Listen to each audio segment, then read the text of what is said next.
Inflation seems to be the talk of the town, but what exactly is it? How does inflation affect your investments, and more importantly, are there ways to minimize its impact, if not capitalize on it and use it to your advantage?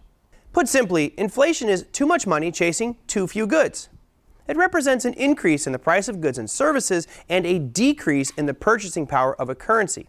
It's important to investors since inflation can impact almost every aspect of our markets and in turn, your portfolio. There has been a huge influx of capital into the U.S. economy over the past 18 months, to the tune of around $15 trillion, in large part due to the U.S. government's COVID-19 economic stimulus and relief measures.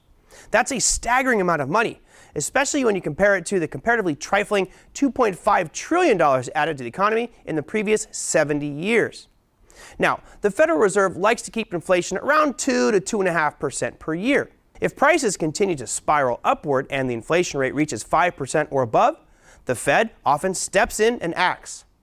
It can slow down the purchase of mortgage-backed securities and treasuries, which might cause interest rates to rise. If interest rates rise and your portfolio is already full of bonds, you're likely to see their value decrease, since newer bonds will be issued at a higher rate to attract investors. The classic hedge against inflation has always been to buy gold, since a weakened dollar tends to increase the value of gold. But that inverse correlation doesn't hold true 100% of the time, and hasn't been as tight as it used to be.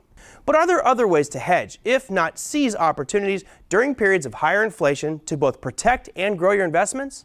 For the educated investor, there can be some ways if you have the skills.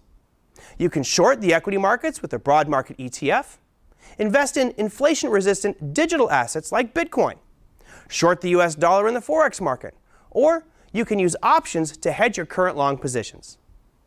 Treasury inflation protected securities, or TIPS, also offer a degree of protection against inflation. The principle of TIPS adjusts to changes in the consumer price index, increasing with inflation and decreasing as it falls. TIPS have been laying low, along with inflation, for years, as there hasn't been much interest in them from the retail investors. Big banks and institutions don't lose too much sleep over inflation and market corrections. They have plans and strategies to protect and grow their investments when the market goes up, down, or sideways.